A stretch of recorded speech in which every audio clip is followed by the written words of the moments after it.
रख हौसला, कर फैसला, वक्त बदलना है तुम्हें, वक्त बदलना है हमें। सम्माननीय निर्णायक मंडली, शिक्षकगण एवं प्रिय साथियों, आप सभी को मेरा नमस्कार। आप सभी को हिंदी दिवस की हार्दिक शुभकामनाएं। इस विशेष अवसर पर विकसित भारत 2047 पर मैं अपने विचार प्रस्तुत करना चाहूँगी। महोदय, जब हम एक विकसित भारत वह सपने की तरह है जो वर्तमान समय में हर एक नागरिकों की आंखों में है। महोदय, विकसित भारत से हमारा तात्पर्य उस भारत से है जहाँ भूख का नंगा नाच नहीं, सड़क पर ठंड से कांपते बच्चे नहीं, नारी लैंगिक विषमता नहीं, पथभ्रष्ट एवं विखंडित समाज नहीं।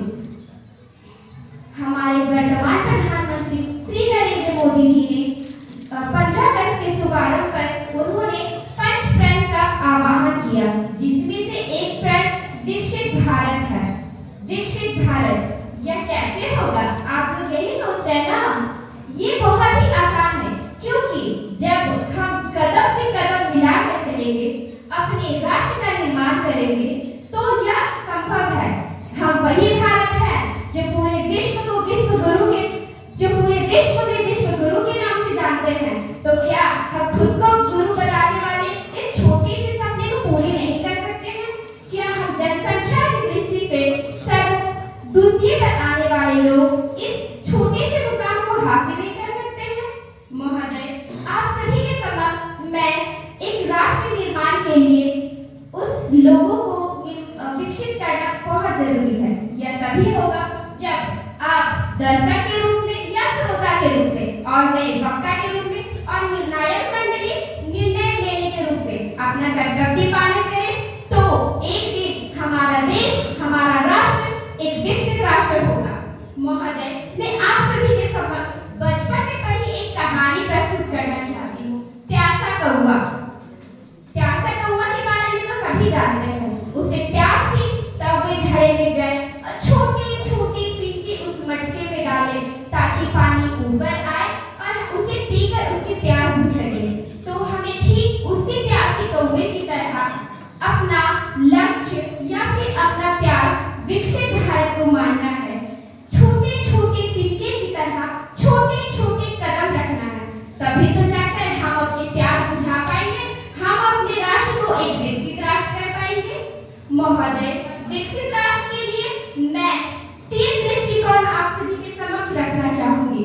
आर्थिक दृष्टिकोण, सामाजिक दृष्टिकोण, पर्यावरणीय स्थिरता, और एक छोटा सा और इसमें हम लोग शामिल कर सकते हैं सुशासन।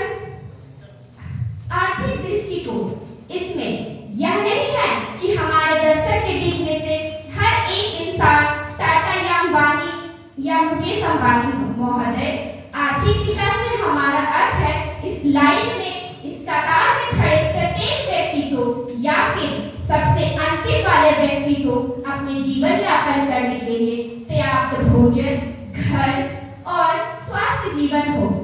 अगर हम बात करें पर्यावरणीय स्थिरता, हम बहुत ही भाग्यशाली हैं कि हम पर्यावरण के मामले में सबसे ज्यादा सौभाग्यपूर्ण हैं। हमारे पास उष्णकटिबंधीय और ना जाने कितने तरह के मौसम मिलते हैं, जिसकी वजह से हम अपना भोजन प्राप्त कर सकते हैं। सामाजिक विकास से हमारा तात्पर्य है महिलाओं को पुरुषों के समान सहभागिता एवं बच्चों में बाल विवाह या फिर बाल श्रम ना हो, तभी तो जाकर हम समाज में सही से रह पाएंगे और सभी के समक्ष एक निश्चित और विकसित भारत का निर्माण कर सकेंगे।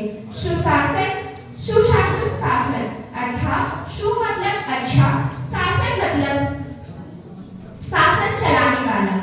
सुशासन से तात्पर्य यहाँ पास यह है कि गद्दी में बैठे हुए प्रधानमंत्री से लेकर ब्लॉक में बैठे हुए कुर्सी तक सभी को एक समान और वो नागरिकों को सभी को एक समान माने।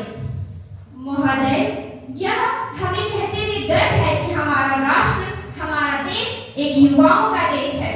परंतु क्या ये वे ऊर्जा है जो कभी अनंत काल तक रहती